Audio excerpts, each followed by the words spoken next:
Hello, Groveland Township. Today's video is being done in February 2024, and I thought I'd take this opportunity to, one, bring you up to date on some of the road issues in the township and actually the status of the township going forward and what our projects are for 2024, because it's extremely important to our long-term future. First, let me talk a little bit about the roads. First of all, over the last several years, we have redone and repaved every road we have, added several miles of new pavement on some primary routes, and we have paved the approaches from the various gravel roads that meet the paved roads to help stabilize the gravel road where it meets that pavement. This is one of the ways we've been improving it, and we've now done virtually every road we can do right now. There's only one or two intersections of a gravel road to a paved road that haven't been done, and that's because of some other logistics issues we have to work out. But the roads are in pretty good shape. We drop about 3 miles of road gravel every year to try and take care of the worst maintenance roads and improve them going forward. And we've done this every year that I've been here. We use the better grade of gravel. And if any of you are wondering, it's not gravel that I pick out, for example. In order to put road gravel down in Oakland County, you have to have it inspected by the inspectors at the Road Commission. If they don't approve it as meeting the standards for the type of gravel you've ordered, you can't do it, and we always order the better gravel to be dropped on our roads. And we will again do 3 miles this year going forward.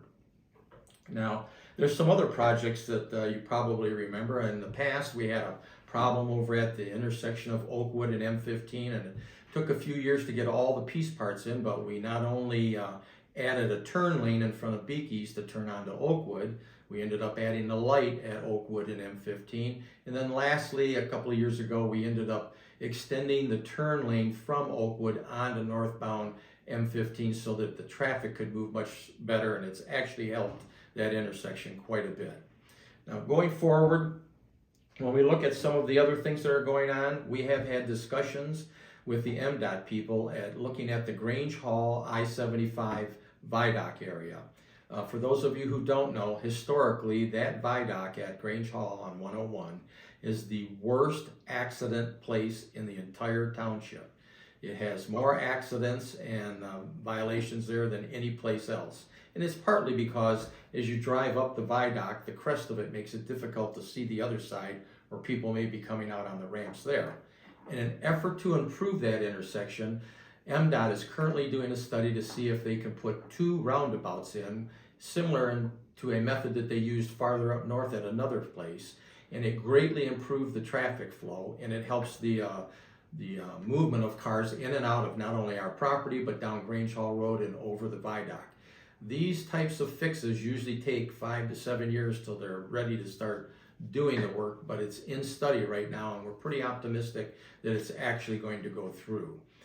This will help the traffic move better and reduce the number of accidents. And one of the reasons with roundabouts is that even if you have accidents, they tend to be much slower speed and not nearly as serious. They're more like fender benders than catastrophic accidents. So that's all in the work right now. As we continue going forward, our township is in good financial shape. We still have no unfunded debt. All of our obligations are paid, and we have good revenues in the township. But a lot of this is because of things that we've done over the years, mostly on the old township property that used to be the Stablex proposed landfill site. You're probably familiar with the fact that we sold some of the land at the back end of the property to Bedrock some years ago. That's being paid for. We have a billboard on that property that is generating some money. We have an antenna lease that we did that is generating some money. And then we did a proof of concept build on the property about 6 years ago when we put the Task Force 1 building on. That building was done in conjunction with Bedrock Express, who actually paid for the building and gets the bulk of the rent on it, but it sits on 2 acres of township property to prove that the completed mining operation could have future development potential. And of course, you're all aware that going forward, we're planning to move Fire Station 1 and the Michigan State Police Detachment into a new building located behind it that's been leveled and surveyed. So these were our first efforts at doing something with the property permanently. Our long-term goal, and the real reason for this discussion, is to talk about how townships get their revenue and what we're going to do in our situation. Most of the townships in Michigan are a standard 6 miles wide, 6 miles deep, 36 square miles. Most of the townships in this area up in the north end have around 45 or 46 miles of gravel roads to maintain. The difference is that, unlike a lot of the other townships, Groveland Township has more state-owned land in the township than anybody else in the state. That means that in this county, we have about 25% of our township owned by the state of Michigan as either wildlife reserves or recreational facilities. And when you take the state and the county's property together, fully about 40% of our township is not available for normal tax revenues to us. Now, this helps provide the very reason virtually all of us moved out here. We love the low density, large lot, rural feeling that you have up here. But the problem with that is it doesn't allow you enough money to still take care of 46 miles of roads and the other things that you have to do in a municipality, like running elections and building departments and rendering tax bills and all of those things. So we have to do it with a budget that is basically a quarter or less than most of the townships around us. Makes it kind of hard to do. This is the reason why we began 28 years ago in trying to develop alternate sources of revenue off of that property that we have at 101 and Grange Hall Road. The issue is none of those revenue sources are permanent revenue streams like you have from property taxes and what most communities run on.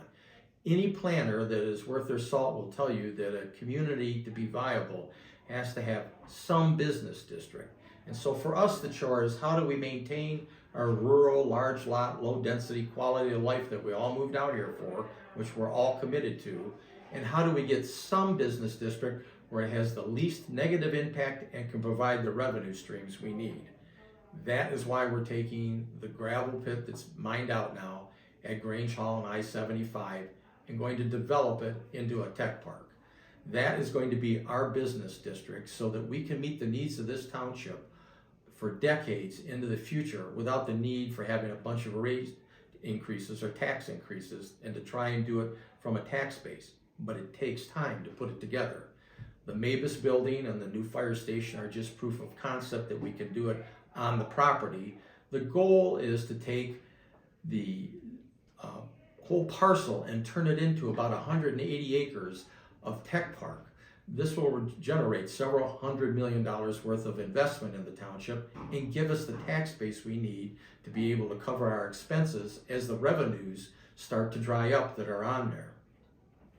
This is what we think is the future of our township. There is nothing that we can do and nothing that we've done in the past. And we've done some pretty big projects like the natural gas project and fighting landfills 3 or 4 times. There's nothing that we can do that is going to be as important to the long-term viability of this township and keeping our taxes as low as possible as doing this tech park. And so when you see what's going on there over the next year, you're going to see that we're now at the point where we've put most of the piece parts in place. We rezoned the property from extractive to industrial park zoning. We consolidated the multiple pieces of property that we own there into one district. We put an overlay district on the frontage on Grange Hall and I-75 to make sure the final facade is something that we want to have that's an asset to the township. And we're going to get our marketing program put together. We're receiving bids right now and getting ready to pick a key firm to do a marketing video for us on this and some marketing efforts to start the promotion of the project for the first phase, which will be the area over by the Task Force 1 and the fire department. We think we can get about 7 lots ready for development there this year and be able to start to promote this property in earnest. We've already talked to the Regional Development Authority for Michigan, for here in the Detroit area, and they are anxious to promote this property to people that are interested in moving in. And we've worked extensively with Oakland County's economic development people to promote this property. When we get all of the key players finalized and we put them together as a team and we get the videos and the final documents for promoting this together, we will put another video together for you in the summer so that you can see exactly what we're trying to do and sell, and maybe you can even tell some of your business acquaintances about this project so that we can get additional leads on it. We're going to do this in some steps so that we can see just how much response we get or what we need to do to adjust it. So as we finalize the price on the property, the layouts, and the various key component and players in this, we'll continue to let you know.